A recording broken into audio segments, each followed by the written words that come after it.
அஞ்சு குடிக்கொரு சந்ததியாய் ஆழ்வார்கள் தன் செயலை விஞ்சி நிற்கும் தன்மைகளாய் பிஞ்சாய் பழுத்தாளை ஆண்டாளை பக்தியுடன் நாளும் வழுத்தாய் மனமே மகிழ்ந்து.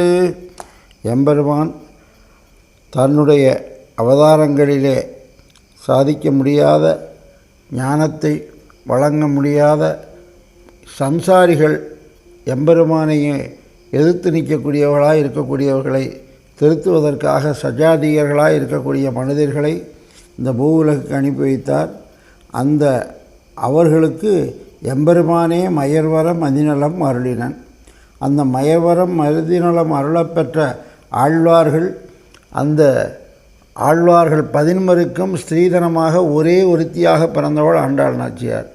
இந்த ஆழ்வார்களுக்கு என்ன பெயர் என்றால் அஞ்சுகுடி என்று பெயர். அஞ்சுகுடி என்று சொன்னால் எம்பெருமானுக்கு என்ன தீங்கு வருகிறதோ என்று அஞ்சக்கூடிய குடி. இந்த 5 குடிக்கு ஒரு சந்ததி. இது ஒரே பெண்ணாக பிறந்தவள் ஆகினாலே அந்த 10 பேருடைய ஸ்ரீதனமும் இவள் ஒருத்திக்கே ஞானமாக பெற்றது. 5 குடிக்கு ஒரு சந்ததியாய் ஆழ்வார்கள் தன் செயலை விஞ்சி நிற்கும் தன்மைகளாய். ஆழ்வார்கள் எம்பெருமானிடத்திலே அவ்வா கொண்டார்கள், காதல் கொண்டார்கள். ஆனால் அவர்களுடைய காதலெல்லாம் அவரவர்களுடைய நினைவோடு நின்று விட்டது. பெரியாழ்வார் தன்னிலை போய் பெண்ணிலையாக அவருக்கு ஞான முதிர்ச்சியிலே பல்லாண்டு பாடினார். அந்த பெரியாழ்வாரை காட்டிலும் அனுபவத்திலே பெரியாழ்வாரை பின்பற்றி ஆச்சாரியனாக கொண்டதனாலே ஞான முதிர்ச்சி ஏற்பட்டது ஆண்டாளுக்கு. மானிடர்க்கென்று பேச்சுப்படில் வாழகில்லேன் கண்டாய் மன்மதனே என்றும் வேங்கடவர்க்கென்னை விதி என்ற இம்மாற்றம் நாம் கடவா வண்ணமே நல்கு என்றும் காமனுடைய காலில் விழுந்தாவது எம்பெருமானை அடைய வேணும் என்று அதீத பக்தி முதிர்ச்சி ஏற்பட்டதனாலே அப்பேற்பட்ட ஆண்டாள் நாச்சியாருடைய அனுபவமே திருப்பாவை. இது திருப்பாவை என்பது பெண்ணும் பேதையரும் அனுபவிக்கக்கூடிய ஒரு அற்புதமான கிரந்தம். அதாவது வால்மீகி ராமாயணம் போல் 24,000 ஸ்லோகங்கள் இல்லாமல், கண்ணினும் சிறுத்தாம்பு போல் 10 பாசுரங்களாக சுருக்கமாக இல்லாமல், அமல்நாதி புராணம் போல் 10 பாசுரங்களாக இல்லாமல், 30 மிகச் சுருக்கமும் மிக விரிவும் இல்லாமல் 30 பாட்டிலே சங்க தமிழ் மாலை 30ம் தப்பாமே இங்கு பரிசுரைப்பார் 2 மால்வரைத்தோள் சங்கன் திருமுகத்து செல்வத் திருமாலால் எங்கும் திருவருள் பெற்று இன்புறுவர். அந்த இன்புறக்கூடிய அந்த அனுபவத்தை பெறுவதற்கு இன்றைய பாசுரமாக இருக்கக்கூடியது தூமணி மாடத்து சுற்றும் விளக்கெரிய. தூமணி மாடத்து சுற்றும் விளக்கெரிய தூபம் கமல துயிலனமேல் கண்மலரும் மாமான் மகளே மணிக்கதவம் தாழ் திரவாய் மாமீரவளை எழுப்பீரோ உன் மகள்தான் ஊமையோ அன்றிச் செவிடோ அனந்தலோ ஏம பெருந்துயில் மந்திரப்பட்டாளோ மாமாயன் மாதவன் வைகுந்தன் என்றென்று நாமம் பலவும் நவின்றேலோர் எம்பாவாய். ஆண்டாள் நாச்சியார் நேற்றைய பாசுரத்திலே அற்புதமாக கேழ்வானம் வெள்ளென்று எருமை சிறு வீடு மேய்வான் பரந்தன. கேழ்வானம் என்று மேல்வானமாக இருக்கக்கூடிய பரம்பதம், கீழ்வானம் என்றது இந்த பூலோகம். இங்கு இருக்கக்கூடிய சம்சாரிகளையெல்லாம் திருத்த வந்த ஞானிகளாக இருக்கக்கூடியவர்களாலே அவர்களாலே திருத்து வெள்ளென்றது என்று அனுபவித்தார்கள். இந்த கிழக்கு வெளுத்தது என்பது ஞான முதிர்ச்சியினாலே அடியார்களுக்கெல்லாம் பிரகாசமான திருமுக மண்டலம் உண்டானதாம். அதை அனுபவித்தார்கள் நேற்றைய பாசுரத்திலே. இன்றைய பாசுரமானது அதற்கு அற்புதமான ஒரு விளக்கத்தை தந்துள்ளார்கள் நம்முடைய முன்னோர்கள். தூமணி மாடத்து சுற்றும் விளக்கெரிய, அதாவது எடுத்து களைத்தல் இல்லாத துவழ்மணி மாடமோங்கு தொலைவெள்ளி மங்கலம் என்று சொல்லுவது போல இங்கு உள்ளே இருக்கக்கூடிய வஸ்துக்களை வெளியே தெரியக்கூடிய அளவுக்கு தூமணியா மாடமாக இருக்கக்கூடியது. அப்பேற்பட்ட அந்த மணிமாடத்திலே தூபம் கமல துயிலன மேல் கண் வளரும் மாமான் மகளே.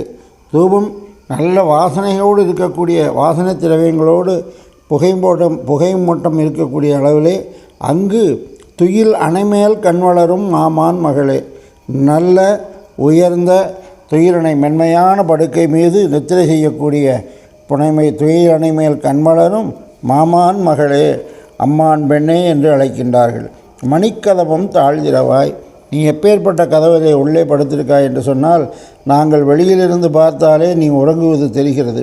அப்பேற்பட்ட மணி போன்று இருக்கக்கூடிய கதவுகளை உடைய நீ அந்த கதவு தாள் நீ தான் திறக்க வேணும்.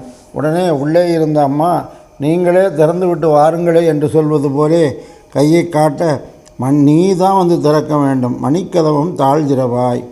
உடனே அவருடைய தாயார் அந்த பகுதிக்கு வர அதை பார்த்த உடனே வெளியே இருந்த ஆயர் சிறுமியர்கள், மாமீர் அவளை எழுப்பீரோ, அவள்தான் உறங்கி கொண்டிருக்கின்றாள், நீங்கள் விழித்துத்தானே இருக்கின்றீர்கள், அவளை எழுப்பீரோ என்று சொல்லி, மாமான் மகளே மணிக்கதவும் தாழ்திரவாய், மாமீர் அவளை எழுப்பீரோ, உன் மகள்தான் ஊமையோ, உன்னுடைய மகளாக இருக்கக்கூடியவள் ஊமையாக கிடக்கிறாளோ, அல்லது நாங்கள் அழைத்ததெல்லாம் கேட்கவில்லையோ, அன்று செவிடோ, அனந்தலோ, சோம்பல் உடையவளோ, அல்லது ஏம பெருந்தியில் மந்திரப்பட்டாளோ, பெருந்தூக்கமாக இருக்கக்கூடிய தூக்கத்திலே மந்திரப்பட்டு கிடக்கின்றாளோ, நாங்கள் எதற்காக அழைக்கிறோம் என்று சொன்னால், மாமாயன் மாதவன் வைகுந்தன் என்றென்று நாமும் பலவும் நவின்றேலோர் எம்பாவாய். நீ என்ன வேப்பங்காய் சாப்பிடவா கூப்பிடுகிறோம்? எம்பெருமான் இருக்கக்கூடிய அந்த குணங்களை பாடி மாமாயன் மாதவன் வைகுந்தன் என்று நாமம் பலவும் ஒரு நாமாவளி சொல்லுவதற்குத்தானே அழைக்கின்றோம், எழுந்து வர வேண்டும் என்று சொல்லி பலவும் நவின்றேலோர் எம்பாவாய், வந்து எங்களோடு சேர்ந்து அனுபவிக்க வேண்டும் என்று அழைக்கின்றார்கள் இந்த பாட்டிலே. இந்த பாட்டானது எம்பெருமான் ஸ்ரீமன் நாராயணனே இங்கு கண்ணனாக வந்து அவதாரம் பண்ணியிருக்கின்றான். அப்பேற்பட்ட கிருஷ்ண பரமாத்மா அவளை உறவு சொல்லக்கூடிய அளவுக்கு இருக்கக்கூடிய மாமான் மகளே என்று அருளி செய்கிறார். எம்பெருமானுக்கும் அற்புதமான குணங்கள் உண்டு. என்ன என்று சொன்னால், அடியார்கள் இருக்கக்கூடிய இடத்திலே வந்து தான் பிறந்து அவர்களோடு புறையற கலக்க வேண்டும் என்பது தான் அவனுடைய திட்டம். அப்படி வந்து பிறந்திருக்கக்கூடியவனுக்கும் ஆச்சாரியனாக இருக்கக்கூடிய சாட்சாத் பீதகவாட பிரானார் தானே பிரமகுருவாகி வந்து என்று அருளி செய்கின்றார். எங்கள் கதியே ராமானுஜமுனியே சங்கை எடுத்தாண்ட தவராசா பொங்கு புகழ் மங்கையர்கோனி இந்த மறையாயிரம் அனைத்தும் தங்கு பணம் நீ எனக்கு தா என்று சொல்லி அருளி செய்தபடி அந்த ஞானத்தை நீர் எங்களுக்கு தர வேண்டும். மணிக்கதவம் தாழ் திறவாய், மாமீர் அவளை எழுப்பீரோ. மாமீர் என்று சொன்னால் ஆச்சாரியனுக்கு ஆச்சாரியனாக இருக்கக்கூடியவர்கள். யார் என்று சொன்னால் எம்பெருமானார். எம்பெருமானாருக்கு ஆள வந்தார். அதே மாதிரி ஒவ்வொருத்தராக அவர்களுடைய துணை கேட்டு கொண்டு தான் நம்முடைய ஆச்சாரிய நிலத்திலே செல்லுகிற பொழுது பரமாச்சாரியனையும் நாம் வணங்குகிறோம். ஆகினாலே மாமீர் அவளை எழுப்பீரோ, உன் மகள்தான் ஊமையோ, நீங்கள் எழுப்ப வேண்டும். அவள் ஊமையா, அன்றி செவிடோ, அனந்தலோ. ஒரு ஆச்சாரிய நிலத்திலே சிஷ்யன் எப்படி இருக்க வேண்டும்? அதாவது அவருடைய இட்ட கட்டளையை நாம் செய்வது, பிறகு எந்த விதமான விஷயங்களிலும் காது கொடுக்காமல் இருப்பது, பிறருடைய ஏச்சு பேச்சுக்களை பற்றி கவலைப்படாமல் ஆச்சாரியனுக்கே தொண்டு செய்ய வேண்டும் என்பது ஊமையோ. அதை பற்றி பிறருடைய குற்றங்களை பேசாமல் இருப்பது, பிறருடைய குற்றங்களை காணாமல் இருப்பது, பிறருடைய குற்றங்களை கண்டு பேசாமல் இருப்பது மட்டுமல்ல, காணாமல் இருப்பதும் அல்ல, செவிடு போலே அப்படியே காதிலே படாத மாதிரி இருக்க வேண்டுமாகினாலே ஊமையோ, அன்று செவிடோ, அனந்தலோ, ஏமப்பெருந்தையில் மந்திரப்பட்டாளோ. ஞானத்திலே முழுமையாக ஆச்சாரியனுடைய திருவடிவாரத்தில் இருப்போம் என்று சொன்னால் லௌகிக விஷயங்களெல்லாம் தெரியாது. அப்படி ஒரு உயர்ந்த நிலையை அடைய வேண்டுமாகினாலே மந்திரப்பட்டாளோ. மாமாயன் மாதவன். மாமாயன் என்றால் ஆச்சாரியன், இரும்பை பொன்னாக்க வல்லவன். மாதவன் என்று சொன்னால் பெரிய தவத்தை உடையவன். மாதவன், மாமாயன், மாதவன், வைகுந்தன் என்றென்று பரமபதத்தை இவர்களிட்ட வழக்காக இவர் யாரை காட்டுகிறார்களோ அவர்களுக்குத்தான் பரமபதம் தருவேன் என்று உடையவருக்கு நாராயணன் பதில் சொல்லி இருப்பதனாலே நமக்கும் கைகாட்டக்கூடியவர்கள் இந்த ஆச்சாரியனாகினாலே வைகுந்தன் என்றென்று நாமம் பலவம். இது முழுவதுமே வைகுந்தத்தை தங்கையிலே உடையவன், தவசை உடையவன், மாமாயன், மாயமான செயலை உடையவன் என்று எப்படி என்று சொன்னால், ஒன்றுமறியாத எளியன்பலாக இருக்கக்கூடிய நமக்கும் ஞானத்தை வழங்கக்கூடியவராக இருக்கக்கூடியவராகினாலே மாமாயன், மாதவன், வைகுந்தன் என்றென்று நாமம் பலவும் நவின்றேலோர் என்று அருளி செய்கின்றார். இந்த பாசுரமானது சென்ற பாசுரத்திலே கீழ்வானம் என்று சொல்லக்கூடிய அந்த பாசுரமானது சுவாமி நம்மாழ்வார் போன்று உள்ள நிஷ்டையுடைய ஒரு தீ எழுப்பினார்கள். இன்றைய பாசனம் அதற்கு முந்தியவளாய் இருக்கக்கூடியவர் நம்முடைய திருமழிசை பிரான் என்று சொல்லக்கூடிய உயர்ந்த ஞானத்தை உடைய ஆச்சாரியனாக இருக்கக்கூடிய ஆழ்வார். இந்த ஆழ்வார் தூமணி மாடத்து சுற்றும் விளக்கரிய ஒரு சந்தர்ப்பத்திலே அவர் எம்பெருமானை அழைத்து என்ன சொல்கிறார்னா, உட்கிடந்த வண்ணமே புறம்பசித்து காட்டிடா என்று சிறுபுலியூர் அடிகளிடத்தில், சிறுபுலியூர் என்ற கிராமத்திலே செல்கின்றார். இவரை பார்த்த உடனே அங்கே இருக்கக்கூடிய சாமானியமாக இருக்கக்கூடிய விசேஷ அர்த்தங்களை உணராதவர்கள் இவருடைய ஜாதியை கண்டு இவர் காதிலே படக்கூடாது என்பதற்காக அந்த வேதத்தை நிறுத்தி விட்டார்களாம். வேதத்தை நிறுத்தின உடனே இவர் அங்கிருந்து தான் அருகே நடந்து கொண்டிருந்த வேத அத்தியாயனத்திலே கலக்காமல் ஒதுங்கி நின்று அப்படியே கிளம்பினார். ஆனால் விட்ட இடத்தை மீண்டும் தொட முடியாமல் அப்படியே முழிச்சு கொண்டிருந்தாங்களாம். அப்படி பார்த்த உடனே இவர் பார்த்தார், அங்கே ஒரு கருப்பு நெல் கிடந்தது. அதை எடுத்து தன்னுடைய நகத்தினாலே கீறி விரிகினாம் என்று சொல்லி அதை ஞானத்தாலே உருக்கி காட்டினாராம். அதை பார்த்த உடனே அவர்கள், ஐயோ, இவ்வளவு பெரிய ஞானியை நாம் புரிந்து கொள்ளவில்லையே என்று சொல்லி அவருக்கு நாம் ஏதாவது செய்ய வேண்டும் என்று சொல்லி அக்கர பூஜை கொடுத்தார்கள். அக்கர பூஜை கொடுக்கின்ற பொழுது அங்கிருந்த சிசுபாலர்கள் போன்று இருக்கக்கூடியவர்கள் ஒரு சாமானியன், அதுவும் பிராமணர் அல்லாதவருக்கு எப்படி தலைமை பணம் கொடுக்கலாம் என்று சொல்லி திட்டினார்களாம். அப்படி திட்டுகிற பொழுது அதையெல்லாம் சிசுபாலன் போன்று இருக்கக்கூடியவர் ஆகினாலே அத்தனை சொற்களையும் பெருமாள் கண்ணபிரான் போலே கேட்டுக்கொண்டிருந்தாராம். ஊமையோ அன்றி செவிடோ அனந்தலோ முழுமையாக தான் அதை பற்றி காதிலே படாது போல் இருந்தாராம். அந்த நேரத்திலே இவர் பெருமாளை சேவிப்பதற்காக சன்னதிக்குள் செல்ல அங்கிருந்த சடக்கர்வாய் அடைக்கிட உட்கிடந்த வண்ணமே புறம்புசித்து காட்டிடா என்று அருளி செய்தார். அதை கேட்டவுடனே பெருமாள் அப்படியே தன்னுடைய நெஞ்சில் உள்ளே இருப்பது போலே வெளியே காட்டினாராகினாலே அப்பேற்பட்ட பெருமையை உடையவர் திருமழிசை ஆழ்வார். அதை சொல்லுகிறார், மாமான் மகளே மணிக்கதவம் தாழ்திரவாய்.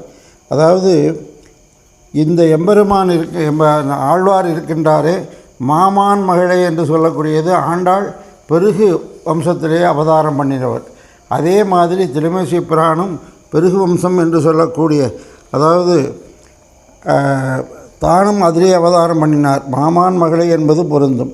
அதற்கு அடுத்து பிராமண குலத்திலே பிறந்து ஆயிர குலத்துக்கு சென்றால் ஆண்டாள் நாச்சியார்.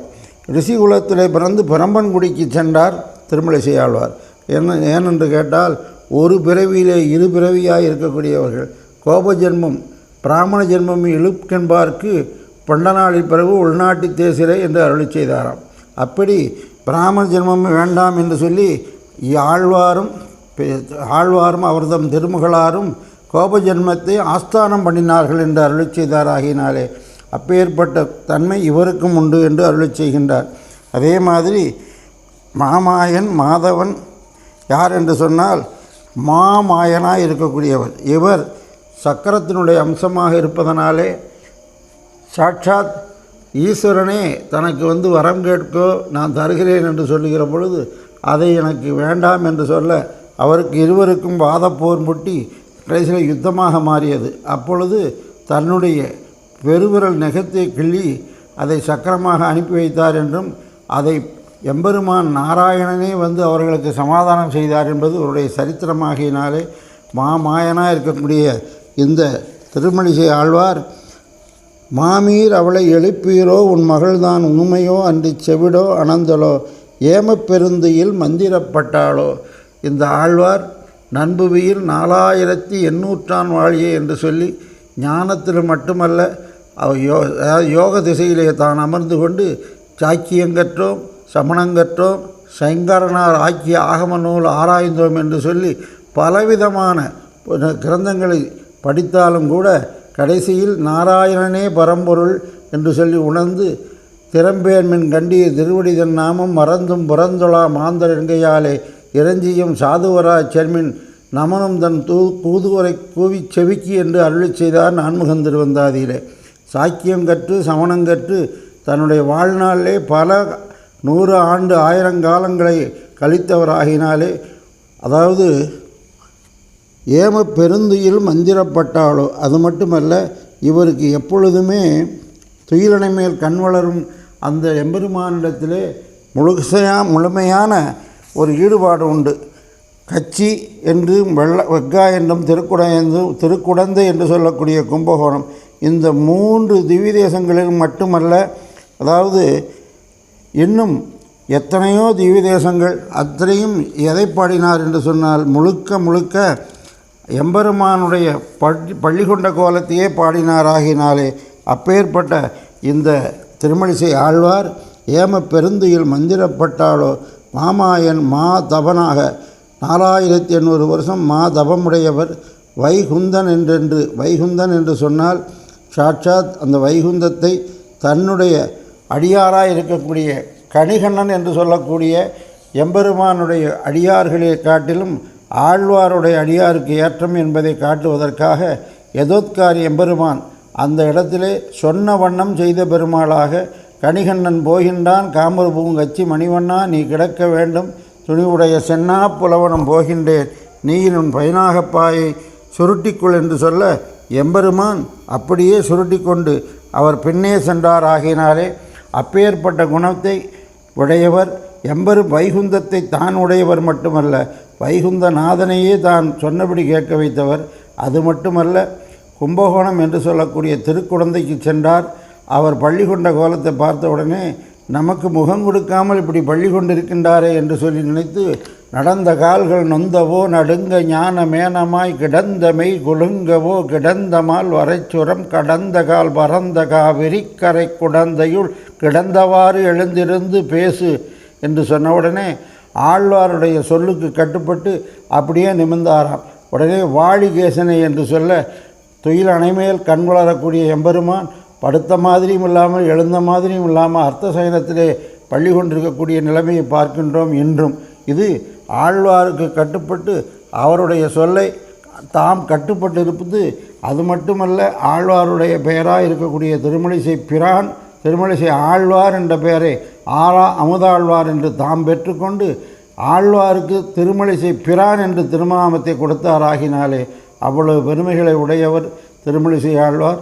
திருமழிசை ஆழ்வார் போன்று இருப்பாள் ஒருத்தியை இந்த பாசுரத்திலே எழுப்பினார்கள். இந்த ஆழ்வாருடைய நிஷ்டை இந்த ஆண்டாளுக்கு அத்தனை பேருடைய 10 பேருடைய சீதனமும் இருக்கிறது என்பதை இவருடைய பாசுரங்களிலே நாம் காண முடிகிறது. எனவே அப்பேற்பட்ட ஆண்டாள் நாச்சியாருடைய அந்த அருமையான திருப்பாவை, இது திரு என்றால் அழகிய பாவை என்றும், திரு என்று சொன்னால் அந்த லட்சுமியினுடைய கடாட்சமாக இருக்கக்கூடிய பெருமைகளை அடையக்கூடிய ஒரே பாவையாக இருக்கக்கூடிய ஆண்டாள் நாச்சியார். அந்த ஆண்டாள் நாச்சியாருடைய பாசுரங்களை நாமும் அனுசந்தானத்திலே கொண்டு தீங்கின்றி நாடெல்லாம் திங்கள் மும்மாறி பெய்ய நம்மால் எம்பெருமானிடத்திலே பிரபக்தி செய்தோம் என்று சொன்னால் கண்டிப்பாக அது நடைபெறும். அதாவது ஒரே நாளில் பெய்து நமக்கெல்லாம் துன்பம் தராமலும் ஒரு பக்கம் பெய்து மறுபக்கம் காய விடாமல் எல்லா பகுதியிலும் பெய்து நாடெல்லாம் திங்கள் மும்மாறி பெய்ய எம்பெருமானை பிரபக்தி செய்ய ஆண்டாள் துணை தேடுவோமாக. ஆண்டாள் எம்பெருமானார் ஆழ்வார் ஜீயர் திருவடிகளே சரணம்.